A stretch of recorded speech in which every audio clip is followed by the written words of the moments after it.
The government is pushing forward with plans to regulate the internet like broadcast television. But many organisations are concerned it could suppress freedom of speech. NTD's Simon Veazey brings us more on this. The government wants to fence us off from the dangers of the internet, not just from illegal things, but also from so-called harms and disinformation. The Online Safety Bill was introduced during the Queen's speech last month here in Parliament, but some campaigners worry that it may swap the problems of big tech for the problems of big government, leaving the door open for Big Brother. The most ambitious attempt to regulate the internet in the free world. That's how the draft bill is described by fans and critics alike. Broadcast regulator Ofcom would be empowered to fine or block tech companies for violations. Some groups such as the NSPCC and One Lords Committee want the bill to go further in protecting children. But many other organisations are worried. Big Brother Watch describes it as state-backed censorship.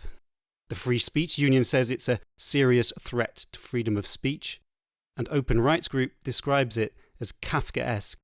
Even though there are safeguards in the bill that are supposed to protect freedom of expression, I think in reality platforms and search engines will be incentivized to take quite a risk-averse approach and will end up filtering out content that might be borderline. In the UK, we already have pretty draconian hate crime laws. She gives the example of a Scottish woman who was charged over a series of tweets that were deemed by some as transphobic. That kind of content would not only render the individual who posted it susceptible to criminal investigation, but under the bill, the platform, Facebook or Twitter, who had originally hosted it, would be mandated to filter it out at source, so it would never have seen the light of day. Like many others, she's particularly worried about a category of harmful content.